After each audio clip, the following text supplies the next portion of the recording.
नमस्कार दोस्तों, आइए सुनते हैं मुंशी प्रेमचंद्र के द्वारा लिखी कहानी कानूनी कुमार।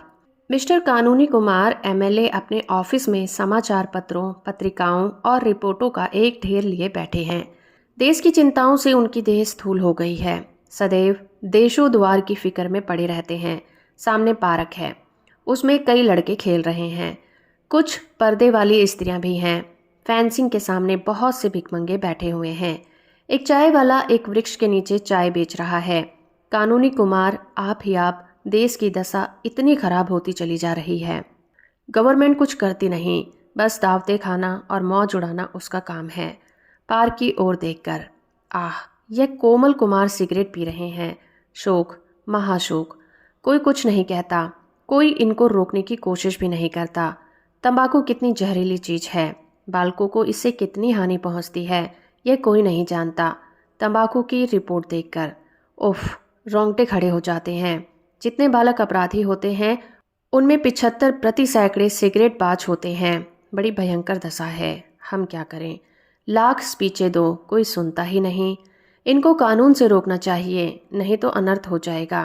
कागज पर नोट करता है, तंबाकू बहिष्कार बिल पेश करूंगा। कौंसिल खुलते ही यह बिल पेश कर देना चाहिए।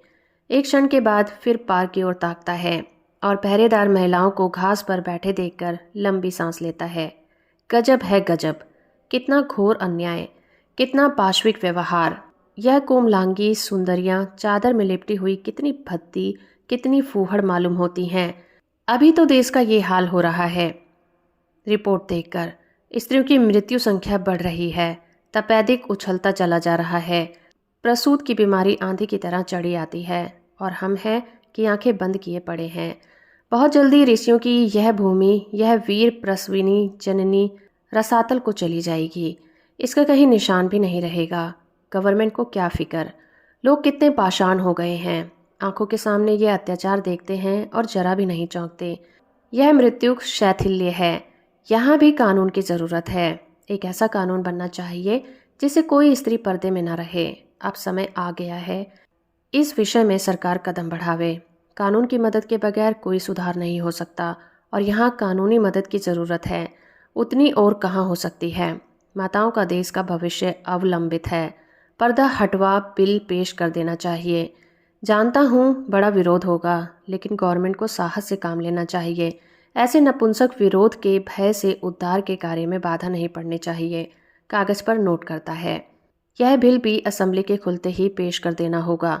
बहुत विलंब हो चुका, अब विलंब की गुंजाइश नहीं है, वरना मरीज का अंत हो जाएगा।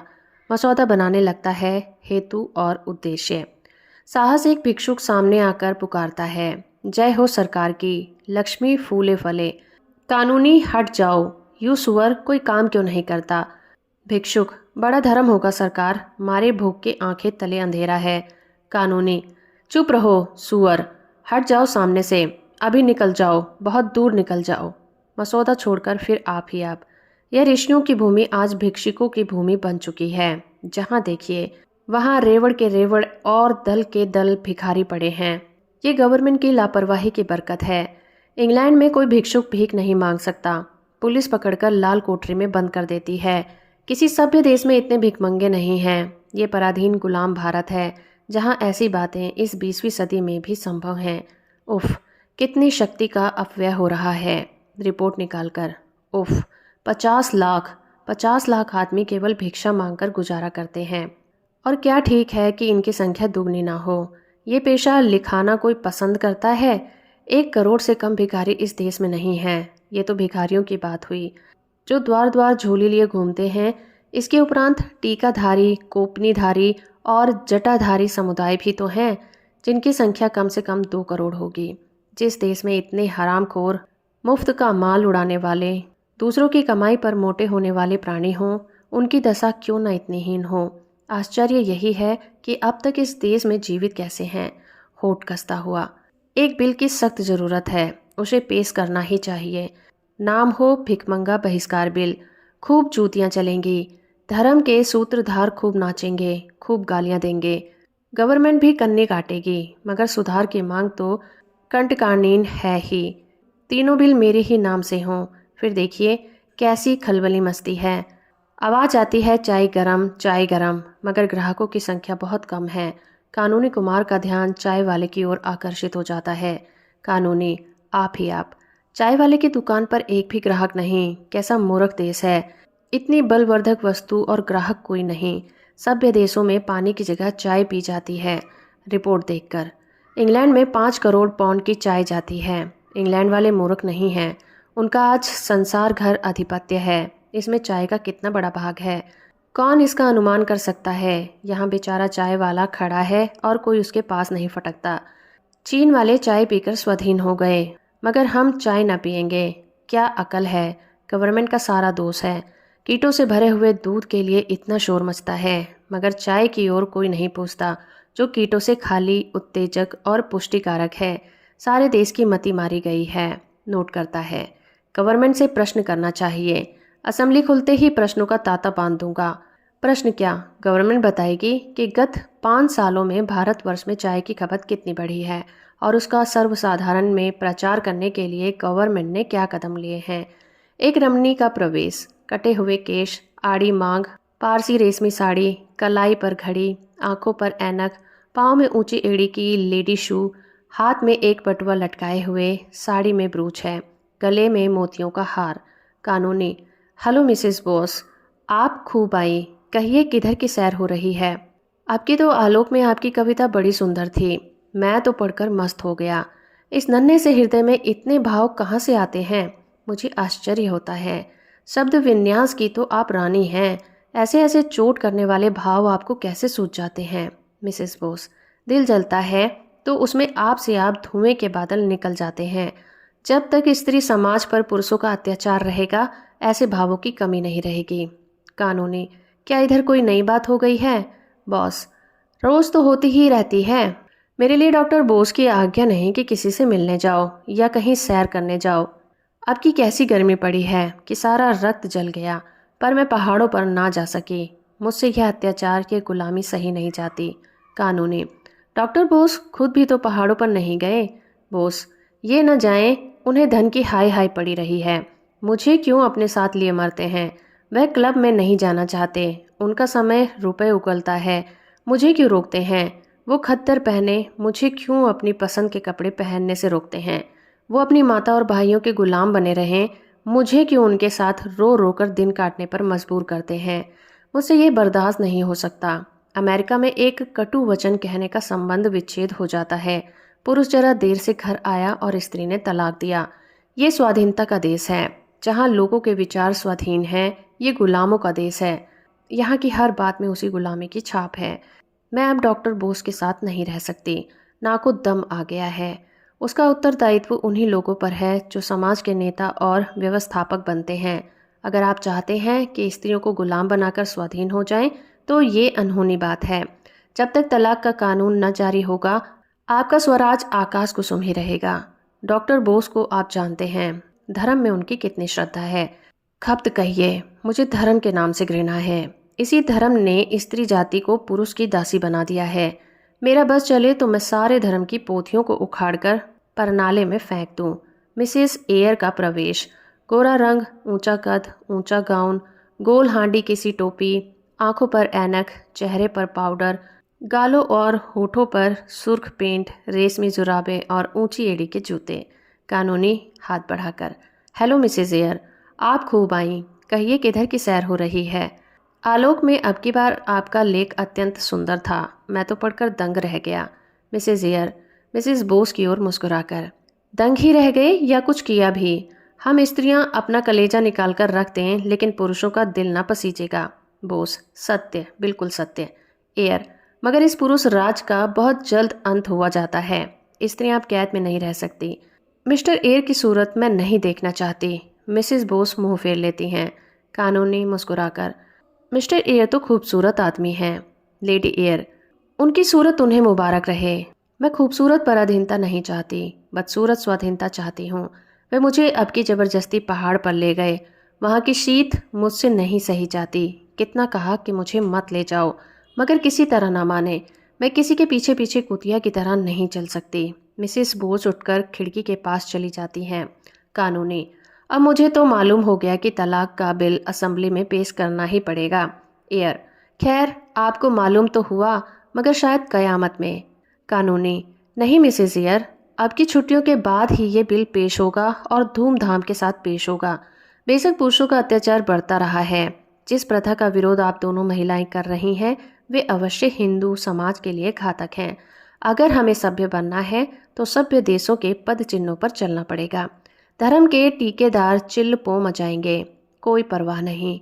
उनकी खबर लेना आप दोनों महिलाओं का काम होगा, ऐसा बनाना कि मुंह ना दिखा सके। लेडी एयर, पेश की धन्यवाद देती हूँ। हाथ मिलाकर चली जाती हैं। मिसेस बोस खिड़की के पास से जाकर, आज इसके घर में घी का चिराग जलेगा। यहाँ से सीधे बोस के पास गई होगी। मैं भी जाती हूँ। चली जाती हैं। कानूनी कुमार एक कानून की किताब उठाकर उसमें तलाक की व्यवस्था देखने लगता है कि मिस्टर आचार्य आ जाते हैं। मुंह साफ, एक आंख पर ऐनक, खाली आधे बाह का शर्ट, निक्कर, ऊनी मोजे, लंबे बूट, पीछे एक टेरियर कुत्ता भी है। कानूनी, हेलो मिस्टर आचार्य, आप खूब आए। आज किधर की सैर हो रही है? होटल का क्या हाल है? आचार्य, कुत्ते की मौत मर रहा हूँ। इतना बढ़िया भोजन, इतना साफ सुथरा मकान, ऐसी रोशनी, इतना आराम, फिर भी मेहमानों का दुर्भिक्ष। समझ में नहीं आता अब कितना खर्च घटाऊं।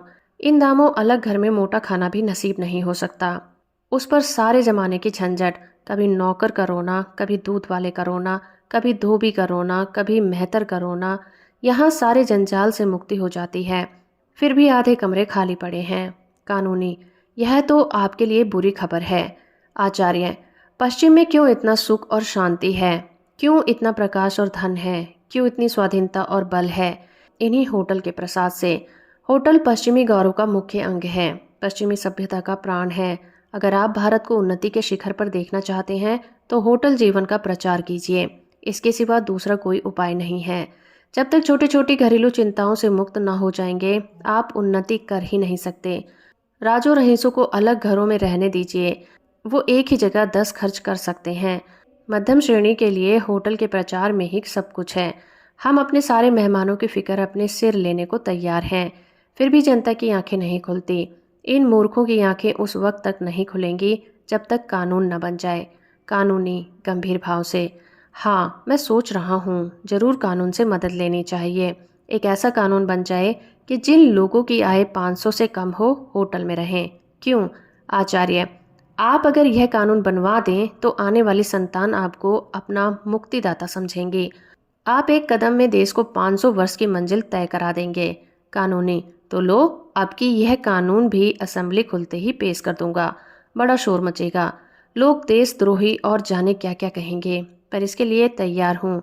कितना दुख होता है जब लोगों को आहिर के द्वार पर लुटिया लिए खड़ा देखता हूँ। स्त्रियों का जीवन तो नरक तुल्य हो रहा है। सुबह से 10-12 बजे रात तक घर में धंधों की फुर्सत नहीं।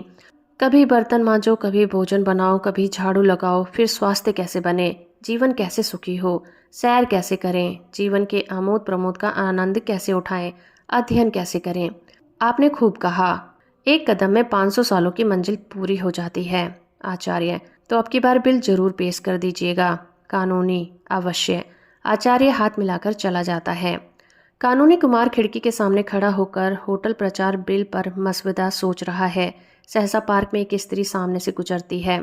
उसकी गोद में एक बच्चा है। 2 बच्चे पीछे पीछे चल रहे हैं और उधर से आभार से मालूम होता है कि वो गर्भवती है। उसका कृश शरीर, पीला मुख और मंद गति देखकर अनुमान होता है कि उसका स्वास्थ्य बिगड़ा हुआ है और इस भार का वहन करना उसे कष्टप्रद है।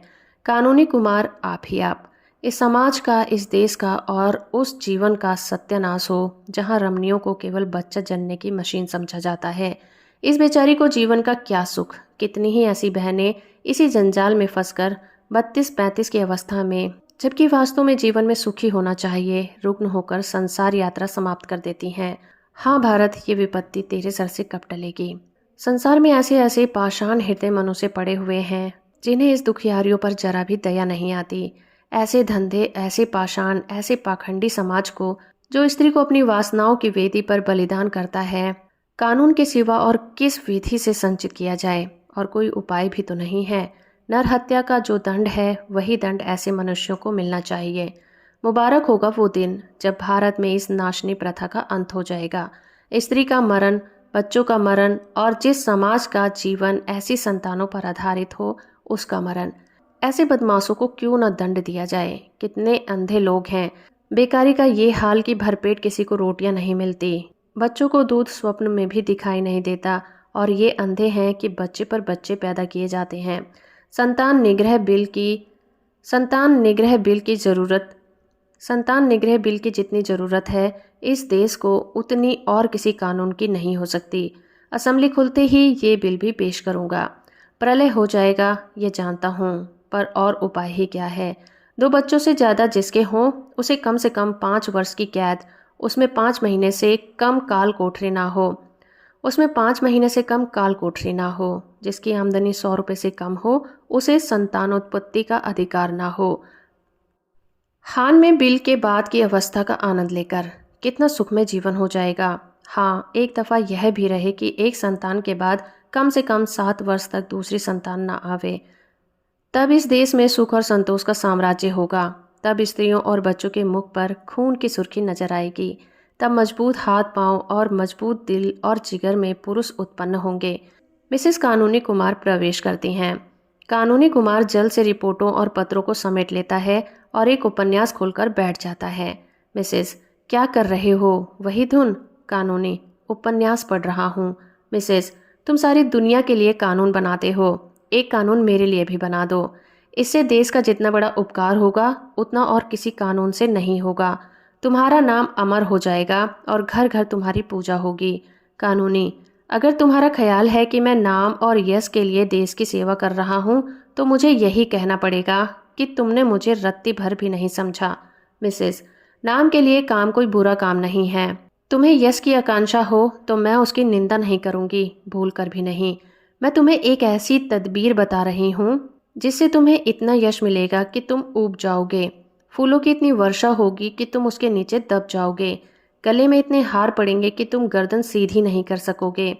कानूनी, उत्सुकता को छुपाकर, कोई मजाक की बात होगी। देखा मिन्नी, काम करने वाले आदमी के लिए इससे बड़ी दूसरी बाधा नहीं हो सकती कि उसके घर वाले उसके काम की निंदा करते हैं। मैं तुम्हारे इस व्यवहार से निराश हो जाता हूँ। मिसेस, तलाक का कानून तो बनाते जा रहे हो, अब क्या डर है? कानूनी, फिर वही मजाक। मैं चाहता हूँ तुम इन प्रश्नों पर गंभीर विचार करो। मिसेस, मैं बहुत गंभीर विचार करती हूँ। सच मानो, मुझे इस बात का दुख है कि तुम मेरे भावों को नहीं समझते। मैं इस वक्त तुमसे जो बात करने जा रही हूँ उसे मैं देश की उन्नति के लिए आवश्यक ही नहीं परम आवश्यक समझती हूँ। तुम्हें इसका पक्का विश्वास है? कानूनी, पूछने की हिम्मत तो नहीं पड़ती, अपनी झेप मिटाने के लिए हंसता है।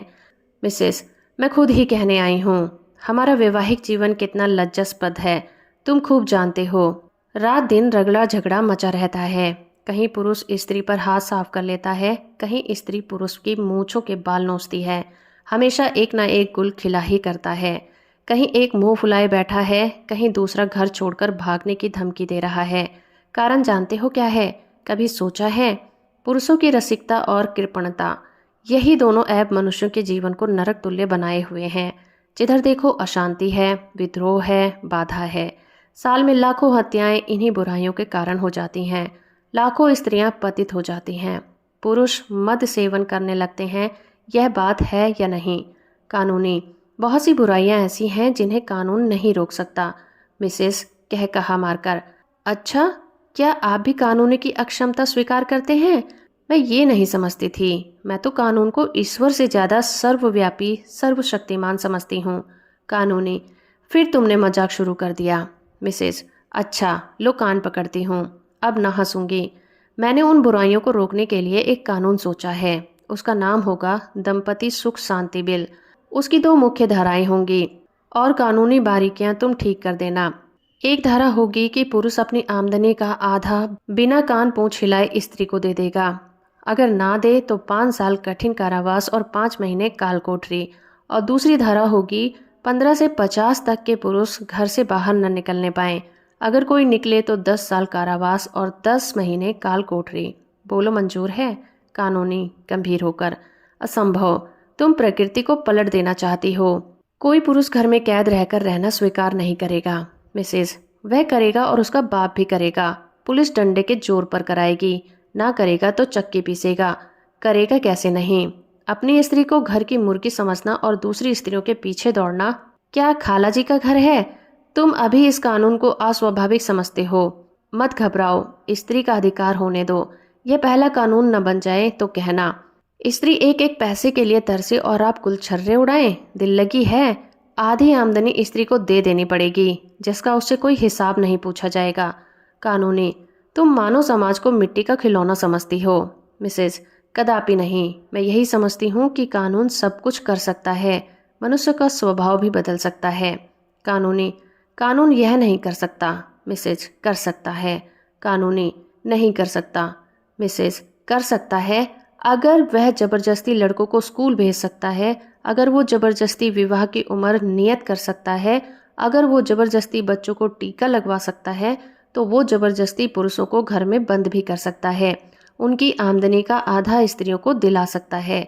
तुम कहोगे पुरुष को कष्ट होगा। जबरदस्ती जो काम कराया जाता है उसमें करने वाले को कष्ट होता ही है। तुम उस कष्ट का अनुभव नहीं करते, इसीलिए वो तुम्हें नहीं अखरता। मैं ये नहीं कहती कि सुधार जरूरी नहीं है। मैं भी शिक्षा का प्रचार चाहती हूँ।